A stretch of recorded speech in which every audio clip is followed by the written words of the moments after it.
بسم الله الرحمن الرحيم. الحمد لله رب العالمين والعاقبة للمتقين ولا عدوان إلا على الظالمين، وصلى الله على سيدنا محمد وعلى آله وصحبه ومن اهتدى بهديه إلى يوم الدين. شيخ سائل كان waxa uu leeyahay sideeba aan kor ugu qaadi karaa khushuucda qalbigayga. Barakallahu fiikum, afiduna. الحمد لله رب العالمين والعاقبة للمتقين ولا عدوان إلا على الظالمين، وصلى الله على نبينا محمد وعلى آله وصحبه وسلم تسليما كثيرا. خشوعdu waxay ka mid tahay sifaadka wanaagsan Ilaahay subxaanahu wa tacaala uu ku amaanay addoomihiisa, gaar ahaan salaada dhexdeeda. qad aflaxa almu'minuun الذين هم في صلاتهم خاشعون. إلهي وحده waxaa liibaanay kuwa muuminiinta ah ee salaada marka ay ku jiraan khushuuca. khushuucda macnaheedu waxa weeye qofku inuu dareemo macaanka iimaanka, waa inuu qalbigiisu noqdo munkasir amaam Allah. Ilaahay subxaanahu wa tacaala markuu hor taagan yahay ama markuu dhageysanayo hadalkiisa ama uu akhrinayo inuu qalbigiisu Ilaahay u duloobo وإلهي سبحانه وتعالى وخشوعه. خشوعه وقفك قلبي جيسو إنه كحصله خيرك وكدقه أو معانسده. صلاة وحاي كمتهاي أما بالله ورنك روا عبادات كقفك بني آدم كاي شركي سو كسم يا عبادة وين، وأنا عبادة وفضل بدن. رسولك عليه الصلاة والسلام حديث بدن وكتل مامي. shaydaanku waxa uu ku dadaalayaa salaada qiimaheeda iyo macaankeeda iyo sifaadkeeda wanaagsan inuu kala dagaalamo addoomaha Ilaahay. sidaas awgeed qofku marka uu salaada galo ayaa waxa uu ku furayaa waswaas uu kaga mashquulinayo salaadiisa iyo dhugashada iyo fiirsashada waxaanu leeyahay iyo waxaanu akhrinayo macnihiisa. waxaa markaa qofka muslimka la gudboon inuu ku dadaalo khushuucda salaada dhexdeeda oo iska difaaco weerarka shaydaanka xaqiisa kaga imanaya. khushuucduna salaada dhexdeeda waa waajib, oo qofku haddaanu salaada dhexdeeda khushuucinba in yar iyo in badan toona qofkaasi wuxuu ka tegay waajib ka mida waajibaadkii salaada, waxaanu noqonayaa qof dambaabay oo Ilaahay subxaanahu wa tacaala caasiyey. waxa uu daliilo khushuucdu inay waajib tahay qowlka Ilaahay subxaanahu wa tacaala uu yidhi wastaciinuu biالصabri wالصalaaة wainaha lakabiiratun ila cala alkhaashiciin. ilaahay wuxuu yihi waxaad kaalmaysataan sabirka iyo salaada. wuxuu rabbi tilmaamay salaadu inay ku adag tahay kuwa khaashiciinta cidda aan ahayn. qof kastoon salaada dhexdeeda khushuucin salaadu inay bir ku tahay oo ay ku adag tahay buu Ilaahay tilmaamay. waxay aayaddu tilmaamaysaa khushuuc la'aanta salaada dhexdeeda qofku aanu khushuucini inay tahay sifo xun oo Ilaahay uu ku dhaleeceeyey cidda ku sifaysan. Ilaahayna subxaanahu wa tacaala addoomaha kuma dhaleeceeyo ka tegitaanka waxaan waajib ahayn. marka khushuuc la'aanta mar hadduu Ilaahay ku dhaleeceeyey inay shay waajib oo khushuucdiya ka tegeen ay aayadda qur-aankii tilmaamaysaa. aayadda kalenu akhrina Ilaahay wuxuu yidhi qad aflaxa almu'minuun aladiina hum fii salaatihim khaashicuun. kuwa muuminiinta salaada dhexeeda khushuucaya waxay helayaan buu Ilaahay subxaanahu wa tacaala tilmaamay. waxaa rabbi u yihi subxaanahu wa tacaala ulaa'ika aladiina yarihuuna alfirdowsa hum fiiha khaaliduun. kuwa sifaadka iimaanka iyo khushuucdu ay u horaysan lihiin waa kuwa firdowsa dhaxlaaya, iyaga ayaana ku waaraya. waxaa aayadda qur-aanka laga fahmayaa qofka aan khushuuc lahayni inaanu isagu helahayn abaalmarinta ah oo ah dhaxalka firdowsa. taasina waxa ay tilmaamaysaa inuu qofku ka tegay waajib waajibaadkii salaada ka mid ah haddii aanu salaada dhexdeeda khushuucin. waxaa khushuucda qofka u sababi kara guud ahaan marka la qiimeeyo laba arrimood: inuu ku dadaalo waxyaabaha khushuucda kordhiya iyo inuu ka dadaalo iska ilaaliyo waxyaabaha khushuuc la'aanta bidaaya. waxyaabaha khushuucda qofka sabab ugu noqon kara waxaa ka mid ah inuu qofku salaada marka hore u soo diyaar garoobo oo gurigiisa uu ka soo weysaysto oo gurigiisa uu ka soo niyeysto inuu masaajidka tegayo isagoo salaad mooyaane wax kale aanu tegahayn intaa uu soo socdo inuu ilaahay subxaana wa tacaala xuso waxyaabaha markaa cabadkii aan macnaha lahayn safaro oo la isdhexgeliyo ama la jajabiyo ama daymoodka faraha badanna waa inuu iska ilaaliyo masaajidka marka uu yimaado intaanu masaajidka iman si degan waa inuu usoo socdo waxyaabaha daalin kara ee xiijin kara waa inuu iska dhowru iska ilaaliyo suu yihi rasuulku calayhi salaatu wasalaam ida ataytum الصalaata falaa ta'tuuha waantum tascawn waأtuuha waantum tamshuun wacalaykum bالsakiinati wاlwaqaar salaada markaad imanaysaan idinkoo ordaya ha imanina idinkoo soconaya oo tallaabsanaya yimaada markaad salaada ku soo socotaanna si degan oo xasilooni ku jirta u socda masaajidka markuu yimaado waa inuu ilaaliyo aadaabtii masaajidka waa inuu lugta midig horaysiiyo markuu gelayo inuu akhriyo ducada masaajidka lagu galo bismi illaahi wالsalaatu wasalaamu calaa rasuuli اllah allahuma iftax lii abwaaba raxmatika iyo ducooyinka kale lamidka ah masaajidka inta uu ku jiruu salaada sugayo waa inuu ogaado inuu la mid yahay qof salaad tukanayo oo kale ficil iyo hadal xun iyo ciyaar iyo dheeldheel dhammaanteed waa inuu iska ilaaliyo salaada marka uu qofku galo waa in uu ku talagalo salaaddaa salaad ka dambaysa inaanu tukanahayn xaalkiisu waa inuu noqdo sida uu yihi rasuulku calayhi salaatu wasalaam salluu salaata muwadic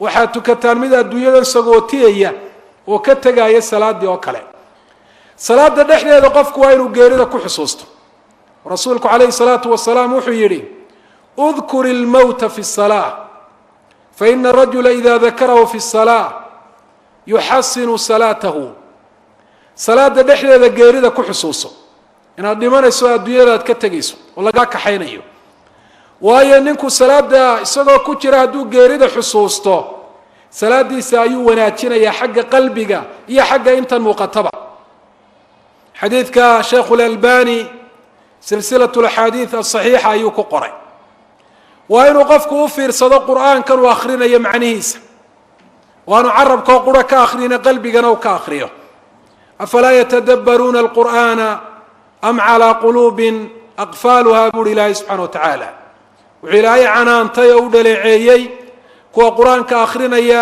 ee macnihiisa aan u fiirsanahayn sidaasoo kale adkaarta faatixada markuu akhrinayo kelmad walba macnaheeda waa inuu qalbiga kusoo xaadiriyo markaasuu noqon karaa qof khushuucsan allahu akbar markuu leeyahay allahu akbar macnaheeda waa inuu ufiirsado markuu rukuucsanyay subxaana rabbiya alcadiim macnaheeda markuu rukuucda ka soo tooso samica allahu liman xamida rabbanaa walaka alxamdu macnaha ay tusinayso marka uu sujuudo subxaana rabbiya alaclaa macnaheeda markuu atixiyaadsanayo kelmadaha atixiyaadka mid waliba macnahay xambaarsantahy waa inuu ufiirsado markaasuu qofku noqon karaa qof khushuucsan oo qalbigiisu uu khushuucsan yahay waxa madluubkee la rabaana waa khushuucda qalbiga oo haddii qofka iyadoo qalbigiisu aanu khushuucsanayn uu iskojiyo uu iska khushuuciyo wejigiisa iyo garbihiisa iyo khushuucu ka muujiyo taasi waa khushuucda nifaaqa wuxuu uhi xudayfa ibnu lyamaan radia allahu canhu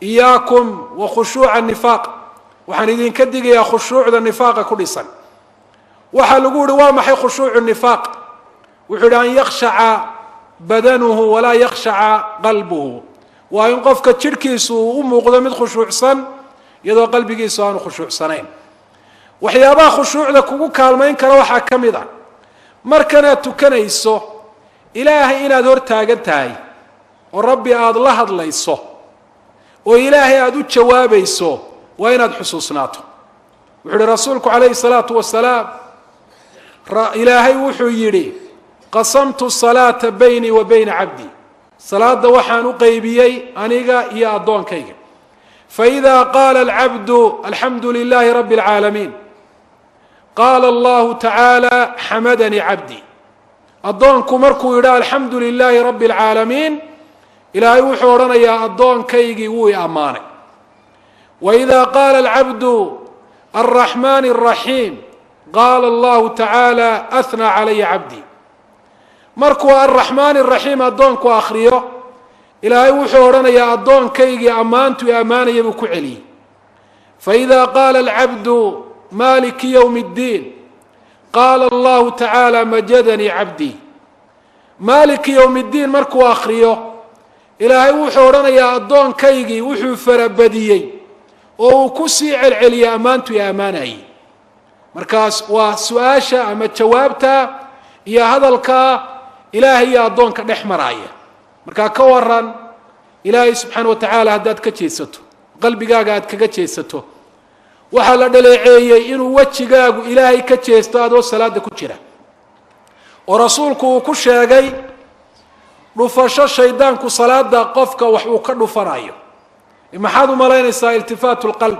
hadduu qalbigaagii meel kale uu daymoodo waxaa ka mid ah asbaabta khushuucda in aad shaydaanka iska naarto markaad wasaawis dareento shaydaan khinzib la yidhaahdo ayaa salaada kugu soo weeraraya waxaa xusuuso sheekadii adduunyo hortaada keenaya adoo salaada ku jira marka waa inaad dhinaca bidix intaad yaro daymooto waa inaad tidhaahdo acuudu billahi min ashayطaani الrajiim adoo 3 jeer dhinaca bidix sidii qof wuxu tufaayo oo kale ah shaydaankaasi ku mashquulinaya khushuucda kaala dagaalamaya ayay dawo kaaga noqon doontaa waxaa khushuucda kugu kaalmaynaya waxyaabaha khushuucda kaa hor istaagaya inaad iska ilaaliso waxyaabahaasi waxaa ka mid ah inay adduunyadu noqoto hamigaaga u weyn waa inaad arrinta noocaasa horta iska dawayso haddii hamigaaga u weyn uu noqdo hamu dunya weligaa salaad dhexeeda mashquuli mays khushuuci maysa waxaanu qalbigaagu ku maqnaanayaa mar walba adduunyada hamigiisa weyna waa inaad iska ilaaliso waxyaabaha qalbigaaga mashquulinaya oo ay ka mid tahay maryaha sawirka leh oo ay ka mid tahay sijaayadaha markaa shagaar kale ama sawirada leh ee qofka mashquulinaya waa inaad iska ilaaliso dhegaysiga salaada adoo ku dhex jira aad dhegaysanayso dad wada hadlaya ama sheekaynaya ama muxaadaraynaya ama khudbadaynaya ama quraan akhrisanaya waayo maa jacala allahu lirajuli min qalbayn qofna ilaahay laba qalbi uma yeelin qalbigaagu ma qaadi karo inaad salaadaada qaabisho iyo inuu wax kale ku maqnaado oo uu dhegaysto akhiiran ugu dambayn ilaahay baa khushuucda bixiya waa fadlu min allah ilaahay dhammaanteen baa aynu ka barino inuu khushuucda inagu arsaaqo salaada dhexdeeda iyo cibaadaadka kaleba wallahu aclam baaraka allahu fiik wajazaaka allahu khayra sheekh saa'ilkani waxa uu leeyahay ma u bannaan tahay gabadhu inay u baxdo dabadda iyada oo indhakuulan ama ha soomanaato ama yaanay soomanaanine afiiduuna baaraka allahu fiikum indhakuushu waxay ka mid tahay waxyaabaha quruxda loo isticmaalo ilaahayna subxaanahu wa tacaala wuxuu ka mamnuucay dumarka muuminaadkaa tabarujka oo ay ka mid tahay idhaaru ziina quruxda ilaahay u abuuray ama quruxda muktasabkee la xidho ama la ismariyo muujinteeda qaala allahu tacaala fi lqur'aani alkariim waqarna fii buyuutikuna walaa tabarajna tabaruja aljaahiliyati اluulaa guryihiina ku nagaada dumarow oo dan iyo baahi idin saarta mooyaane ha bixina marka aad baxdaana is-astura quruxdana ha muujinina oo ha u muujinina quruxdiina siday quruxooda u muujin jireen dumarkii noolaa wakhtigii jaahiliyada oo islaamka ka hor waxaa kaloo ilaahay subxaanahu wa tacaala uu yidhi dumarka muuminaadka isagoo la hadlaaya walaa yubdiina ziinatahunna yaanay muujinin quruxdooda waxaa soo gelaysa quruxdii jidhka ee ilaahay u abuuray iyo quruxda muktasabka ah ee qofka bani aadamka ay jidhkiisa uu ku kordhiyo maryihii quruxda badnaa ee bilicda lahaa ee indhaha soo jiidanayay iyo quruxda kale dumarku ay ismariyaan sida indhakuusha iyo khidaabka ama xinaysiga iyo waxyaabaha la midka ah marka ma bannaano gabadha muslimadda ahi inay gurigeeda ka baxdo iyadoo indhakuulan indhakuushuna ay u muuqanayso ragga iyo dadka kale ay dhex marayso. hadday sidaa yeeshana waxay ka mid noqonaysaa dumarka uu rasuulku ku tilmaamay inay yihiin mumiilaatun maa'ilaat, kuwa xaqa ka leexsan dadkana fitneeyo xaqa ka leexiya, abaalmarintooduna ay tahay laa yadkhulna aljanna walaa yajidna riixa, jannada geli maayaan, udugeedana heli maayaan. rabadaan hadday tahay iyo haddaanay rabadaan ahaynba arrintaasi uma bannaana. rabadaan markay tahayna arrintaa dembigeedu waa sii weynaanayaa. marka ilaahay dumarku ha ka baqdaan subxaanahu wa tacaala oo naftooda ha asturaan, quruxdoodana yaanay muujinin. wallahu aclam. baaraka allahu fiik wajazaaka allahu khayra. saa'ilkani sheekh waxa uu leeyahay diintu maxay ka qabtaa in ilmo aan dhalay oo nin hore aan u dhalay aan ugu abtiriyo ama qoladiisa iyo magaciisa aan ugu sheego nin dambe oo aan guursaday? afiiduna baaraka allahu fiikum. nasabkii abtirsiintu waxa ay ka mid tahay waxyaabaha diinta islaamku ay ilaalisay. ilaahay baa subxaanahu wa tacaala dadka ka dhigay shucuub iyo qabaa'il si ay isugu aqoonsadaan oo mid waliba qaraabadiisa ugu xidhiidhiyo, oo mid waliba axkaamta sharciga ka dhalanaysa arrintaa uu ilaaliyo.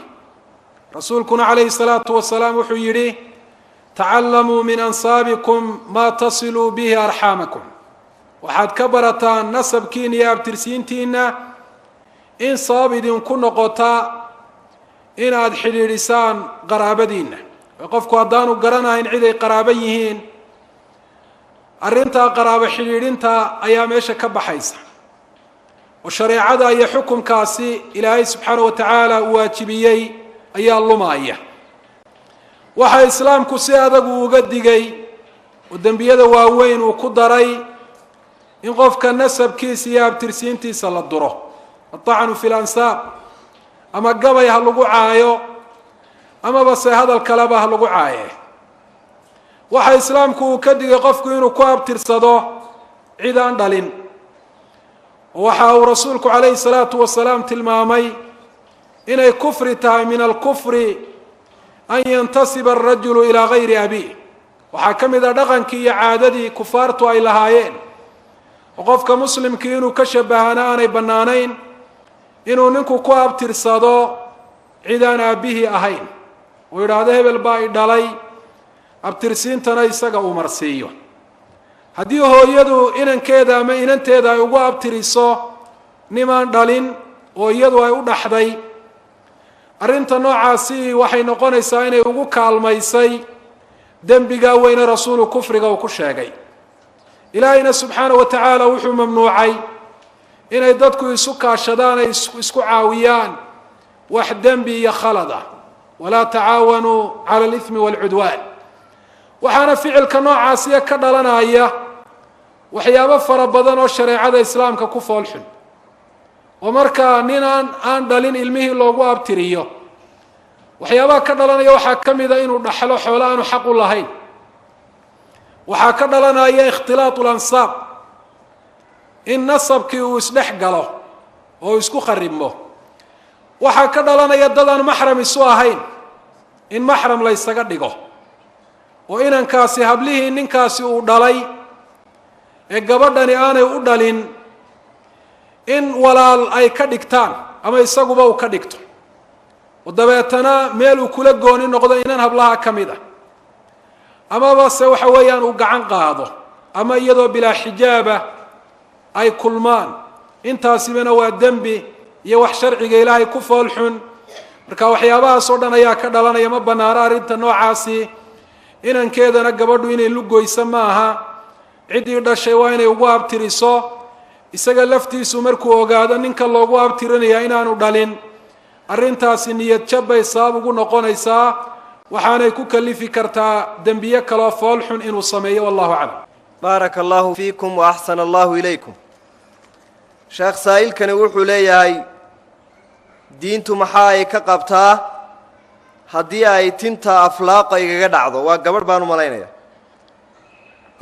in aan tintii ama timahayga aan gooyo intooda hore afiiduuna baaraka allahu fiikum. dumarku timaha inay xiiraan haddii aanay daruura keenin uma bannaana. saasi awgeed xiirista waxaan uga jeedaa inay dhukurtaan oo timaba madaxa aanay kaga tegin. sida awgeed baa rasuulku calayhi salaatu wasalaam wuxuu yidhi xajka markuu ka warramayey laysa cala annisaa'i xalqun wa inamaa cala annisaa'i altaqsiir rawaahu abu daawuud.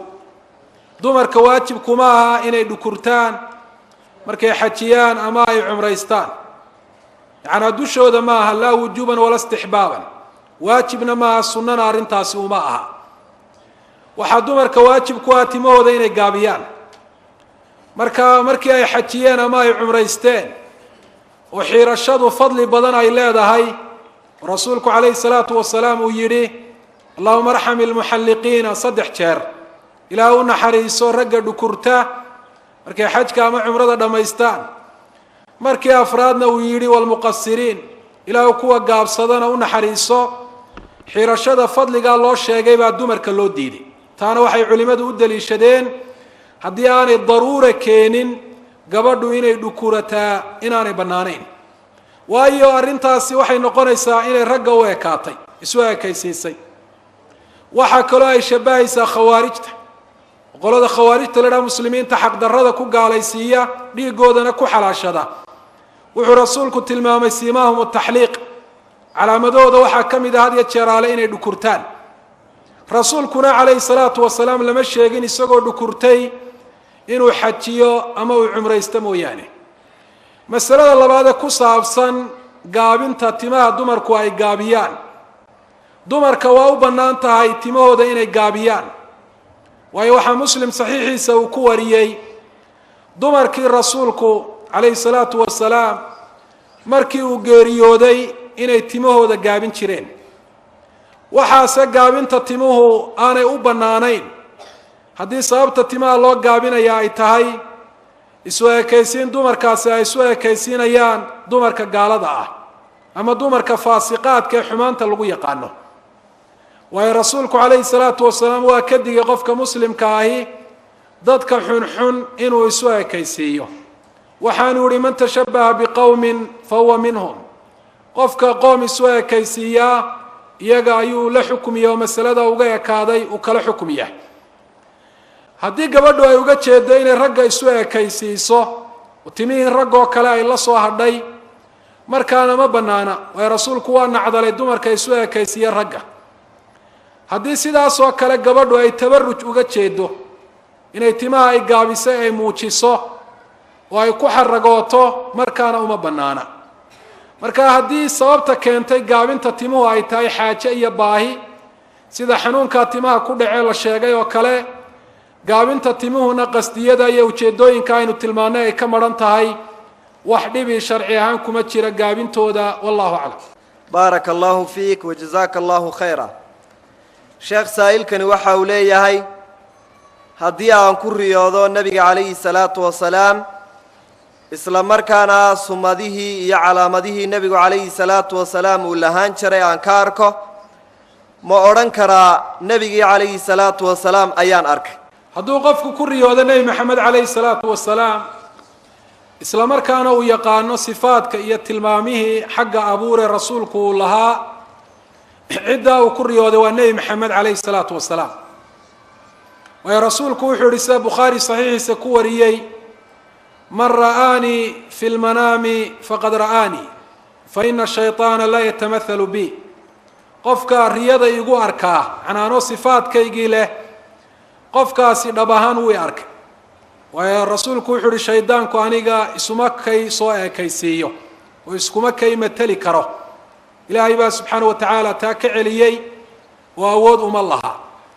haddiise qofku aanu garanahayn sifaadkii rasuulka calayhi salaatu wasalaam, amaba se uu ku riyooday cid loogu sheegay inuu rasuulkii yahay laakiin aan lahayn sifaadkii rasuulku uu lahaa, ciddaasi uu ku riyooday laguma sheegi karo rasuulka calayhi salaatu wasalaam. wallahu aclam.